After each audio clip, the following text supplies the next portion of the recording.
What's up, folks? I'm with the current world leader in home runs, Matt Nelson from Florida State. Matt, I was wondering, I feel like it's been a couple days since you hit one. I know y'all haven't played a game, but are you starting to go through withdrawal? Like, do you start to get the shakes if you go 48 hours without hitting one? No, not at all. I wanted to ask you, what's the tattoo? I got a line and I got a compass right here, and I got this at the end of the fall, or actually in the middle of the fall last year, and more so everything like what a line represents: bravery, courage, leadership, whole 9 yards. And then the compass, it's a regular compass, but it's supposed to represent Captain Jack Sparrow's compass, which never points to magnetic north. It always points to whatever his heart desires the most and whatever he wants. And oddly enough, when the guy put it on, it was pointing east right at my heart. So I think it fit the suit. So I assume that wasn't your first tattoo. No, this was actually, I think, like my seventh one. I was going to say, that ain't a starter tattoo. That's not the one you get to start out with. No. All right. Okay. That's cool. So I wanted to ask you first off, have you always been a home run hitter? Obviously, I know that if you're playing at Florida State and you're starting at Florida State and you're one of the best catchers in the country in high school, you were very good as a 10-year-old, 11-year-old, 12-year-old. But were you one of those kids that was hitting bombs with regularity? Is this something you've always kind of done? No, I wouldn't say with regularity. I would say like they would come and go. I'm never a person who's ever tried to display just power. I'm always a person who's just tried to hit the ball in the gap, and the power is there. So if I get into one, it'll go. But otherwise, I just try and live gap to gap, and I've never even now, I don't even think home run, home run, home run. I just stay with the mindset of gap to gap and stay middle of the field, and you'll catch a barrel, and if it goes, it goes. If it doesn't, oh well. Can you get into that a little bit? And we'll talk about your life too, but I want to go into the specifics of talking to Meade about your swing and how you do try to you want to hit it to right center field. You go up there wanting to hit it to center field or right center field. Now that doesn't mean on an inside pitch you can't turn on it, but is that your mindset when you go in? And how much did it help? I don't know, the first two times you saw you could hit one 410 feet to right center field. Does that change and flip everything? Oh, for the mental aspect, that entirely changes everything.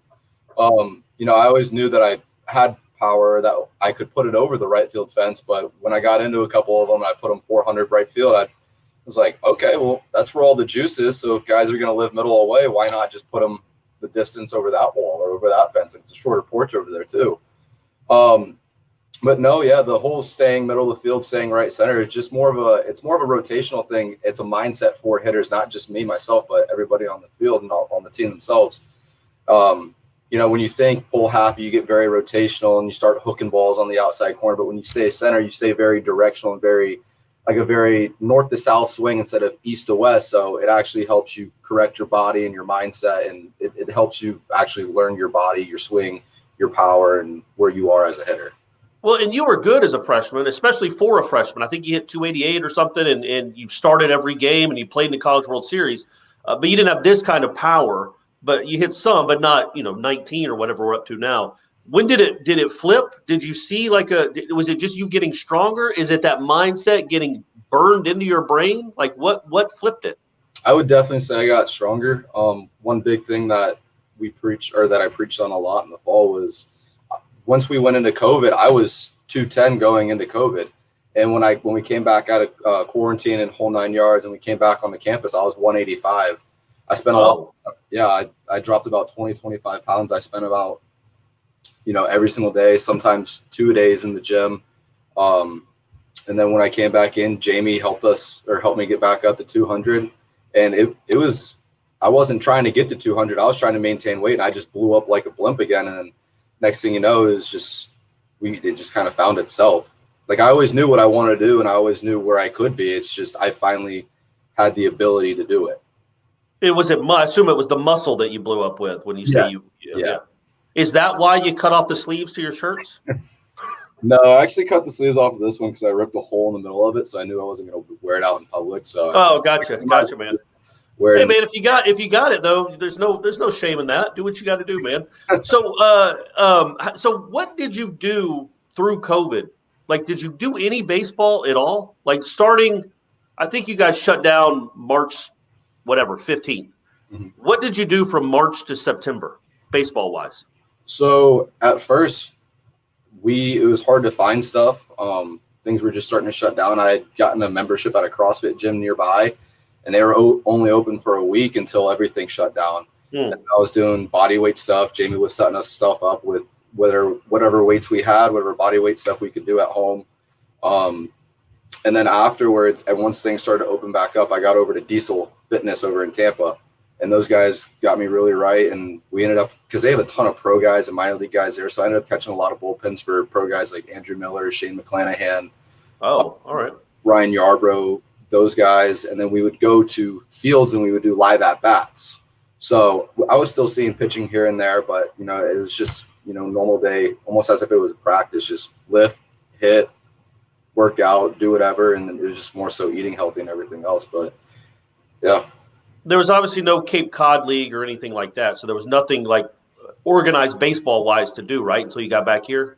Correct. I think the Northwoods played a little bit. I know the Savannah Bananas played, the Make and Bake, and they're in the same league. And there's a couple leagues down in Florida, but I knew I had to get my body different. I know I had to figure some things out on the physicality side. So I think it was better for me just to stay home and, you know, really work on my weaknesses versus just going and just trying to play baseball to stay in shape.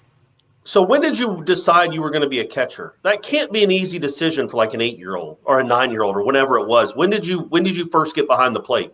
I think I was 6 or 7. It was coach baseball still. And I had never thought about being a catcher. Nobody wanted to be a catcher. And my dad was the coach, and everybody else wanted to play shortstop, infield, or go stand next to the coach and pretend to be the pitcher. And it was just more so like, I mean, I'll catch. Like, I really don't care. And then I just fell in love with it, and it's just something I've always done. So have you ever played anything else? Like when you were 10, you didn't catch every game of a doubleheader, right? Would you go play third base or pitch or something? No, I never even played travel ball until I was about 12, 13 years old. So back then it was just straight little league and rec ball. But no, I played shortstop a lot. I pitched a lot, actually. I was just one of those guys that, you know, you throw me in a position, I didn't really care where you put me as long as I was playing in the game. And when did you realize, like when you were 13, were you on you were in Tampa, right? Or near Tampa. Correct. And there's some of the best prep players, little league players in the country are in Tampa. Yeah. When did you realize you were one of them? I never even realized that, to be honest with you. Were you on an elite team? Were you on a good travel ball team? One of those ones that would go to the tournaments and win everything? Like serious travel ball, like I started playing travel ball when I was about 12, 13 years old, but like serious travel ball was once I got to the Florida Burn after my freshman year of high school when I was about 15, 16 years old. And once we got on one of those teams, it was really awesome because that team was made up of 7 Florida commits, I think 5 of which are still at Florida. Oh, okay. 2 of those guys from that team got drafted, and bunch of other guys went to schools like FGCU, Miami, whole 9 yards. So it was a powerhouse program, and they're still doing a great job. And so that I assume that's when you realized, okay, when you got on that team, like I can play at the college level. Yeah. Right? Is that when you feel like you can start doing that? And then take us through, because people that watch this, it's Warchant, and a lot of our readers, viewers know about football recruiting. Mm-hmm. And they live and die with football recruiting. Well, baseball recruiting is a little bit different. Like it's a bunch of showcases where they come and watch you, and a bunch of college coaches can watch you. When did Florida State appear on your radar? And maybe more importantly, how and when did you appear on their radar? How did Meek find out about you? This is actually a funny story because I didn't get recruited like the ordinary kid. So I came in here. They did a winter camp, and every single year, the Mike Martin Senior winter camps, it's a 4-day camp, 2-day hitting, 2-day fielding. And I was coming here with my buddy who was a freshman or sophomore in high school at the time. I'd always played with him growing up, and I was in 7th grade. And I think it's like a age 8 through seniors in high school, basically. Right. So it's everybody. And I was just coming here to have fun. I knew the first base coach at the time, Chris Cates, because previously he was at USF, and I had done a camp with him there. So I knew him, and I had that connection through him. He introduced me to the coaches, just friendly stuff. But you're in middle school? Correct. Okay. All right. Gotcha. Okay. And I come back my 8th grade year just for fun, and I'm just sitting here. I've never even thought about playing college baseball in my life. I just think it's a cool place. And I just think it's a fun camp to come to. So come back, do that. Same year, come back my freshman year, start talking to meet again. We're hitting BP on the field, and him and Kate's come walking over. He's like, "Hey, where are your parents?" I was like, "They're up there in the stands." He's like, "All right, after your last round, follow me." And I was like, "Okay, where are we going?" He's like, "Just don't worry about it. Just follow me." So okay. So after my last round on the field, he walks me back down into the clubhouse. Kate's comes walking in through the backside of the clubhouse with my parents. I'm thinking I'm in trouble. We start walking in the coach's office, and we start talking, and then he just basically breaks down. He's like, "Hey, we really enjoy getting to know you over the past 3 years. We really think you could play here. We'd like to offer you a scholarship." And it didn't click in my mind at first. I'm like, "Oh, okay, cool, like whatever." And my mom's looking at me in shock, and she's like, "Do you know what just happened?" I'm like, "No, not really." And then like tells me again. I'm like, "Oh, you want me to play here after high school?" I'm like, "That's really cool." Like it still had never like clicked in my mind. And then the next day I was like, "Oh, this could be real. Like this could be a real thing." So then that's how I got to know Florida State. That's how they got to know me. So I assume they were the first ones that offered you a scholarship. Correct. Yeah, that goes a long way. You were in the ninth grade, like you were going into your ninth grade year, or you had just finished your ninth grade year? I was in ninth grade. I was in my freshman year of high school. So you hadn't even played ninth grade baseball yet? Correct. Right? If this was, okay. So Meat can see some things, I guess, in kids, because there's no way you were this 6 years ago or whenever that was, right? I mean, I'm sure you were good, but there's no way that you were this build and everything else. Well, how tall were you, by the way, in the ninth grade? I think I was 5'8". I'm 5'10" now, so I really didn't grow that much. Yeah, I was going to say maybe he thought you were going to turn into like a 6'4" freak or something when you were 5'10" as a freshman. No. But is that what? Why do you think people? Is it because you're not 6'4" that people still pitch to you? Like I don't understand with you, because you don't look, and you're a big dude. Obviously, you're put together and you're strong, but you're not what a prototypical college power hitter looks like. You know what I mean? Like you're not a 6'3" behemoth. Right. So do you think that has anything to do with we can't figure out and Robbie Martin's great, by the way, and that helps a lot. But you still get a lot of pitches to hit. Right. I mean, you just you can't look at the physical side of it. I mean, size doesn't mean anything. Right. You look at a 6'3" behemoth who could hit a ball out in BP and not hit a lick in a game, or you could watch a guy just hit line drives in BP the entire time and then get up there and start whacking balls over the scoreboard. Like physicality and size doesn't really matter in this game. If you can do it, you can do it. Don't underestimate somebody. It's more so just situations and situational aspects, hitting the 3-hole, the 2-hole, the 4-hole, really what's going on, what's the right pitch to throw here, if you can afford to throw this pitch, or just taking bets on things, I would say. It's more situational than anything. And I was going to say, it really does help that you have a leadoff hitter that gets on base twice every game, at least. Exactly. Like he's just always on base, and they can't put you on base to then pitch to another really good hitter right behind you. Right. So, that helps a lot. At the same time, you barrel up almost everything you hit. And it's not even the fact that it goes over the fence. The fact that you barrel the percentage of pitches that you do. Is that just hours and is that hand-eye? Is that hours and hours in the cage? Is it a bunch of everything? Have you always had that hand-eye coordination where if you swing, you're usually barreling it up, whether it goes out of the park or not? Yeah, so one thing that I've always liked to do in BP, just this is from high school and growing up, just in BP or in the cages or in the offseason, I love to hit with wood, because wood will teach you how to hit. Because if you hit it wrong, it's going to hurt. Or if you hit it wrong, it's going to break. So it'll teach you to hit the ball on the barrel, and then you can start to play with loft and power and swinging aggressively with wood and the whole 9 yards, or going off the machine and trying to hit 95 with a wood bat. Or it'll really teach you how to hit and really teach you how to swing a bat. So that's just one thing that I've always loved to do, and I think it helps a ton. And you've been doing that since high school? I've been doing that since I was in middle school. And one thing that Meat always preaches us is work smarter, not harder. So, right. When you were in high school, one of your coaches was Roy Halliday. Did I just lose you? There you are. Gotcha. Okay. Roy Halliday, who was is he in the Hall of Fame? If not, he should be, but he was an all-star pitcher for a long time. I assume you're the best player, or one of the best players on that team. By the way, y'all won 60 games in a row in high school?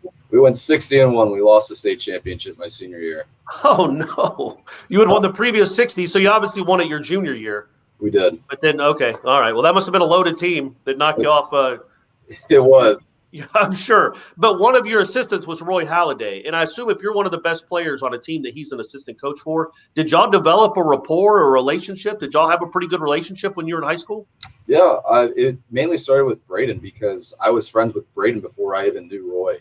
And of course I knew who Roy was, but once Roy started to come over and he started to incorporate coaching, because Braden originally was on JV, and then his sophomore year is when he came up to varsity. And after his first year of varsity is when Roy started coaching, because he didn't want to make it seem like, oh, he's only on the team or only on varsity because I'm coaching. Right. He didn't want any drama or any aspect of that. So once he started coming over, we started to develop a personal relationship on and off the field, and he was awesome, second to none. How much can he help you just with the mental aspect of the game? Because people that don't know his story, he made it to the major leagues, so obviously he was very good, but he wasn't great in the major leagues when he got there. And in fact, I think he had to go back down. And then he came back and became the best pitcher in baseball. So Right. how much can that help? And just the mental aspect of being around someone that was that good for that long. Yeah, he taught me a lot. One of the main things that he taught me was that, you can't treat everybody the same. Because I would go up there if a pitcher was having a rough day or if he couldn't find it or if he was getting frustrated, I'd go up there and I'd try to light a little fire under his butt and, try and get him fired up like, hey, let's go, come on. And then he told me, he's like, hey, man, sometimes you got to baby him. Sometimes you have to be soft with them because, they're all different. Everybody's learns different. Everybody has to be taught different. That's one thing that I learned from him. And, he never really told his story because he didn't want to make it about him. He was more so there for us. And he never said, hey, well, this is what I did. He only said that if you asked him what he did. Otherwise, he would tell you he thought you could do better because he wasn't there to make you him. He was there to make you you. Right. And when he passed away, were you still in high school? I was. It was my senior year. Was it during the state championships or during the actual season that it happened? No, it was during the fall. It was, I want to say it was like November 7th or in that range. It was in November and it was in the fall. I was actually in the cages with Christian Cairo, who was on the team. He now plays for the Indians, but we were in the cages hitting when we found out, and that was that. It's crippling to hear something like that, and to be, and obviously you have a relationship with people in his family. How as a young person do you get through that? Do you still think about the guy? I assume you think about him all the time. Oh yeah. This is a never ending question that I always get. And just because people look at him because it's Roy Halliday, but at the end of the day, at first that's how I saw him. I saw him as, oh my gosh, this is Roy Halliday. But then once I got to know him, I was like, all right, yeah, this is Roy.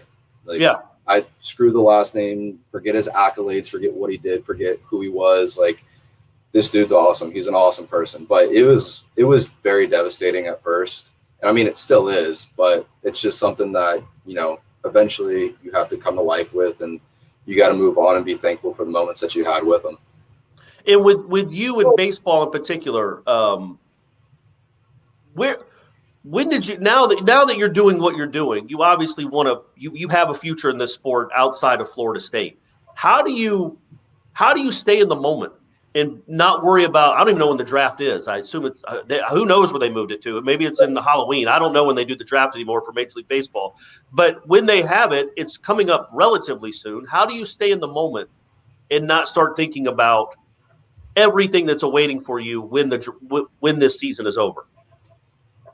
We still got a month of baseball left to play. I got 45 other guys here who can distract me from social media. I got 45 other guys here who can keep me accountable every single day that, I have to keep them accountable too. So if I start straying off and start making this about myself, then it's no longer a team sport. It's I over them, I care about these guys just as much as they care about me. So you can't really do that. Like, one thing I always do before games is I like to manifest a lot. Like, I like to envision myself doing good things on the field. And I envision myself, doing it in the game. I don't think of ahead. I always tell myself, live in the moment, pitch by pitch, out by out, inning by inning, game by game. And it's just, you have to live with that mindset. You start living in the past or you start living in the future is when you start getting out of yourself. And that's not something I want to start doing. And I wanted to ask you real quick, we'll wrap up here just in a couple seconds, but as a catcher, do you feel like you're like the captain of maybe you are the captain. I don't know if you'll have a captain this year, but are you the captain of the infield? Are you the captain of the team? And will you be an asshole to teammates if it necessitates it? If there's a reason to be, will you maybe get on to teammates because that's kind of you feel like that's your role? It doesn't even have to be my role. Like, if it's not my role, I will still do it. Like, if I have to get in somebody's butt about something, I will. If I don't, I don't. But at the end of the day, like, I want them to do that to me. If I start getting mentally weak, or if I start getting frustrated, or if I start having a bad game, or taking my at-bats into the field, or my fielding into my at-bats, I want somebody to do that to me. I'm going to treat somebody how I would want to be treated. So if the situation calls for it, entirely. But if it doesn't, then it's just, hey, man, slap on the butt. Let's go. Come on. You're better than that. Do you think that's a catcher, though, by trait? A catcher has to have some of that in them? A catcher is definitely a leader on the field. It doesn't matter if you're the designated captain or not, but a catcher definitely has to be a vocal leader at some point in time when the situation calls for it. And I wanted to leave you with this. So you're leading the world in home runs. You've got 19 as we speak. Maybe by the time this airs, you got 20. Who knows? 30. I don't know that I've ever seen a college baseball player hit a ball like Elijah Cabell hits a ball. And clearly, I might be talking to the best hitter in the country right now, but do you even get amazed at the stuff he does in BP? Like, can you give us a BP story of where he hits balls? Because we see him in games and he hits them 450 or 460 when he gets a hold of one. What is it like in BP, and do y'all watch him take BP? Oh, yeah, we watch him take BP, and when he gets in the cage, it's kind of like, all right, how many is he going to hit out in a row here? And I don't think we've found a single ball he's hit out in BP yet. It's when I tell you, like, he has that different sound off his bat, it really is a different sound coming off his bat, because you can tell when that thing's going to go a long way. He has the most power and the best power that I've ever seen. Yeah, it's one like, look, we know you watch BP, but he's one of those guys where even guys that hit a bunch of home runs will be like, hey, shut up just for a second. Let's watch these next 8 pitches to see where these go. Yeah. Entirely. He hit a ball one time over the scoreboard, and every time he hits the ball out in the left center, Meat's sitting on the turtle, and he just goes, oh, no, because we have that little shed right out behind those little signs. Right. And right out behind that shed in the parking lot, there's a little roadway. It's a 2-lane road, and then there's a median part, and then there's trees, and then there's Meat's truck. And we always think he's going to hit it in a Meat's truck. And one time he hit it into the tree in the air, and we're just like, Meat, that is definitely your windshield, man. Like, can you get it? At some point, you got to blame Meat. Park somewhere else, man. That's his designated spot. Oh, okay, gotcha. That's funny. That's funny. Well, Matt, man, I really appreciate this, buddy. I really appreciate you taking the time to do this. Your season has been unreal. It's been incredible to watch. It's been a lot of fun to watch. And keep it going all the way through Omaha. Of course, I appreciate it. Thank you. Thank you, buddy. We appreciate it, man.